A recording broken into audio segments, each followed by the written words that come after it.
अस्सलामुअलैकुम વિદ્યાર્થી મિત્રો મજામાં હશો।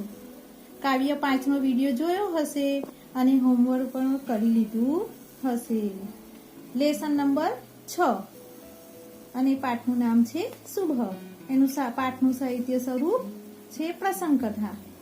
વિદ્યાર્થી મિત્રો આ પાઠનું વાંચન તમે કરી લીધું હશે। पोलियो की बीमारी से बच्चे विकलांग हो जाते हैं। बच्चों को इस बीमारी से बचाने के लिए उन्हें पोलियो की दवा पिलाई जाती है। अब पोलियो की बीमारी है उससे बच्चे विकलांग हो सकते हैं, है ना।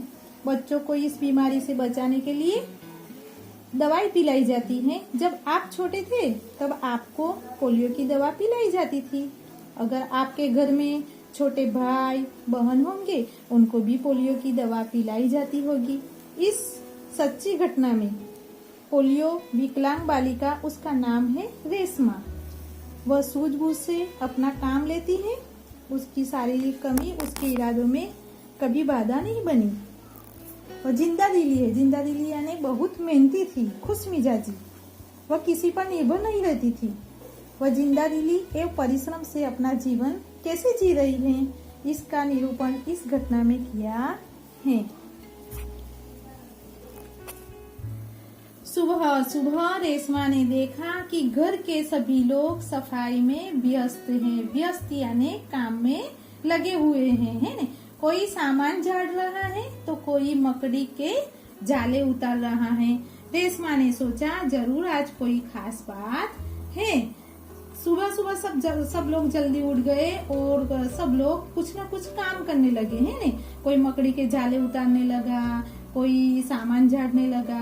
तो रेशमा ने सोचा कि हाँ आज कोई जरूर खास बात है। सब लोग काम में व्यस्त हो गए हैं। माँ आज कोई खास बात है? उसने रेशमा ने माँ को पूछा, माँ आज क्या है? सब इतनी सुबह उठकर घर की सफाई में जुटे हैं।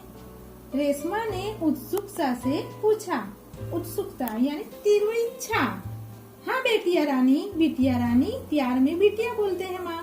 हाँ बेटिया रानी, त्योहार के दिन है। त्योहार यानी पर्व, उत्सव, है ना।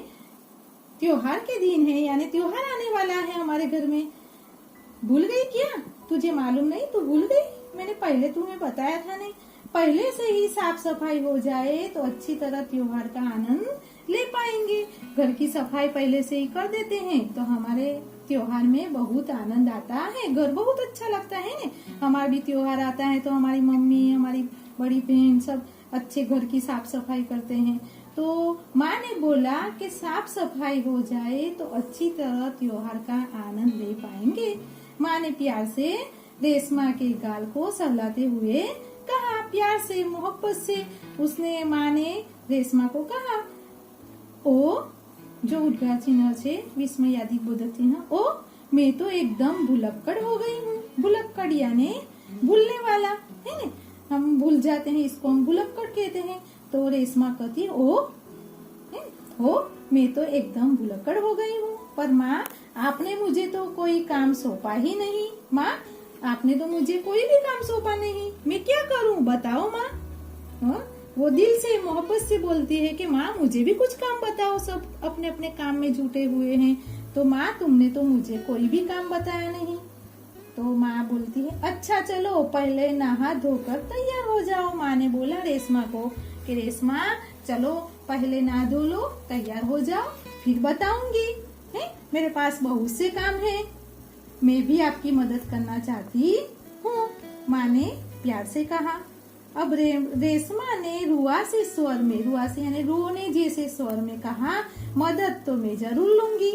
क्योंकि वो अपाहिज थी कि मदद तो मैं जरूर लूंगी। मैंने तुम्हारे लिए कई काम सोच रखे हैं। ना धोकर नाश्ता कर लो फिर बताऊंगी। माँ ने कहा तुम ना धो लो फिर मैं तुम्हें काम बताती हूँ। मेरे पास बहुत सारे काम हैं, तुम्हें भी काम सौंपूंगी मैं। कहते कहते माँ ने रेशमा को उसकी पहिए वाली कुर्सी यानी जो 2 पहिए थे इसके कुर्सी को क्या लगाया, कुर्सी पर बिठा दिया।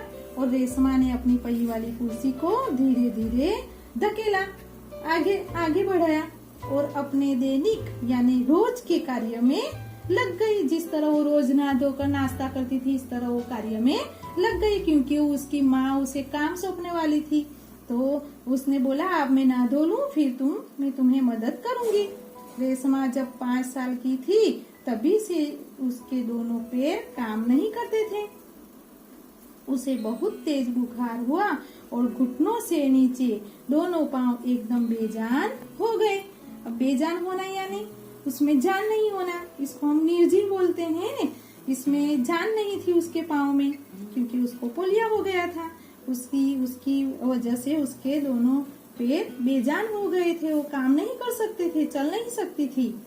बहुत इलाज करवाया, इलाज यानी क्या, उपचार। बहुत इलाज करवाया, बहुत दवा करवाई, पर रेशमा के पाँव में जान यानी प्राण, उसके अंदर जान नहीं आई, उसे पोलियो हो गया था। रेशमा बहुत हिम्मत वाली लड़की थी। शुरू में उसे जरूर दूसरों की सहायता यानी मदद, उसको कुछ काम में, उसको जब उसके पाँव में जान नहीं थी तो उसको चल नहीं पाती थी, तो उसको दूसरी की मदद लेनी पड़ती थी, है ना, उसके काम में लेकिन लेनी पड़ती थी। परंतु अब 11 साल की उम्र में वो अपने सारे काम, 11 साल की उम्र हो गई तो अपने सारे काम, खुद के काम स्वयं करती थी, स्वयं यानी खुद ही करती थी। वह अपने परिवार यानी कुटुंब पर अपने काम के लिए निर्भर नहीं रहना चाहती थी, यानी दूसरों पर भरोसा नहीं रखती थी, वो अपना काम खुद ही कर लेती थी। परिवार के सभी सदस्य यानी सभ्य, घर में जो लोग सब रहते हैं इनको हम सभ्य बोलते हैं। तो सदस्य का समानार्थी है सभ्य। परिवार के सभी सदस्य, पिताजी, कौन कौन से, पिताजी, छोटा भाई गोलू, है ना, दादी जी, दादाजी, सभी उसे बहुत प्यार करते हैं। किसको, रेशमा को पिताजी, छोटा भाई गोलू, दादी जी और दादाजी सब इसको बहुत प्यार करते, प्यार यानी प्रेम करते थे। वह सबकी आंखों का तारा है, आंखों का तारा यानी बहुत प्यारा, वो सबकी आंखों का तारा था, बहुत प्यारी थी वो। माँ ने रसोई घर में सारे बर्तन, डिब्बे, बोतलें नीचे उतारकर साफ कर दिए थे। माँ ने रसोई यानी रसोड़ू गुजराती में कही, तो माँ ने रसोई घर में सारे बर्तन એટલે વાસણ ગુજરાતીમાં કહીએ તો બધા વાસણો, है ने, बर्तन, डिब्बे, बोतलें नीचे उतारकर साफ कर दिए थे। उन्होंने रेशमा को आवाज दी, रेसू, प्यार में बोलते हैं माँ, रेसू, अगर तुमने नाश्ता कर लिया हो तो काम में मेरा हाथ बटाओ यानी काम में मदद करो। अगर तुमने नाश्ता कर लिया तो तुम आ जाओ, मेरे काम में मदद करो, यानी इसको मुहावरे का अर्थ है हाथ बटाओ यानी काम में मदद करना।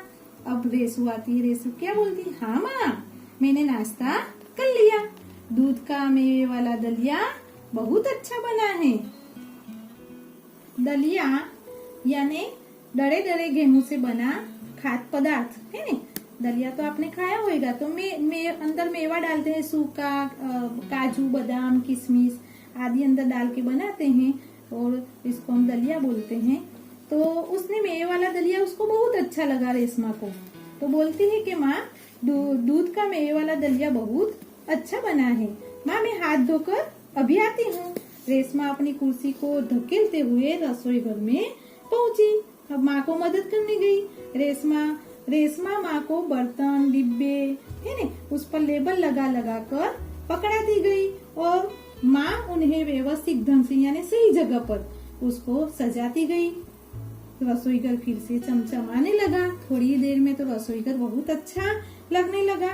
तो रेशमा ने अपनी माँ को किस तरह मदद की, देखो माँ ने क्या करा, अलमारी से सब बर्तन उतारे थे नीचे, उसको साफ सफाई कर दिए थे, है ना।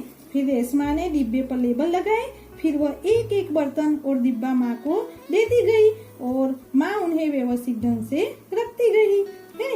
इस प्रकार पहिएदार कुर्सी पर बैठे बैठे रेशमा ने माँ की मदद की। अब माँ को लड्डू बनाने थे, क्योंकि त्योहार आने वाला था, तो घर में कुछ सामान की जरूरत थी। माँ को लड्डू बनाने थे और सामान की जरूरत थी, है ना। तो पिताजी दफ्तर चले गए थे, दफ्तर यानी कार्यालय, ऑफिस पर चले गए थे। माँ को लड्डू बनाने के लिए कुछ जरूरी सामान चाहिए था। अब देखो, गोलू तो बहुत छोटा था, गोलू को बाजार भेजा ऐसा नहीं था। दादी जी और दादाजी बुजुर्ग थे, बुजुर्ग यानी बूढ़े, उनको बाजार भेजा ऐसा नहीं था, बराबर। अब सामान लाए कौन? माँ परेशान थी, है? रेशमा ने कहा सामान मैं ले आऊंगी। देखो, रेशमा ने कहा सामान माँ मैं ले आऊंगी।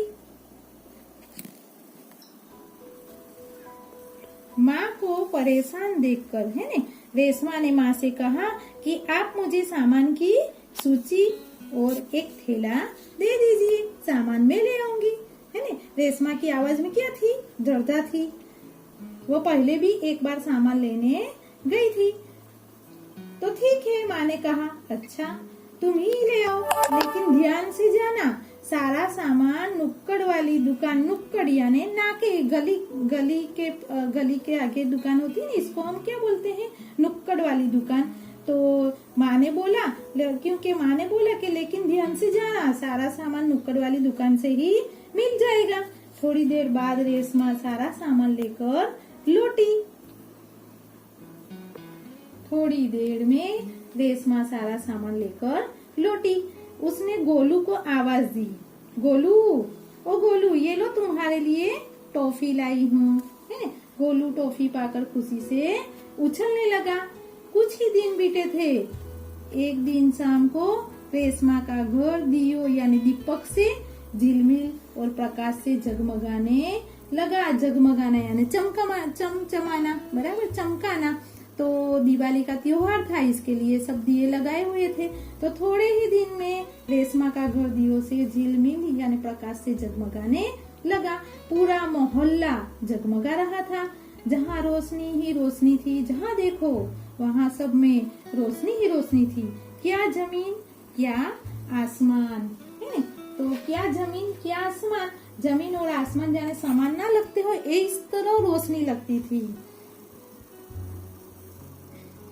तो दादी जी ने बताया कि दीपावली अंधेरे पर उजाले की जीत का त्योहार है।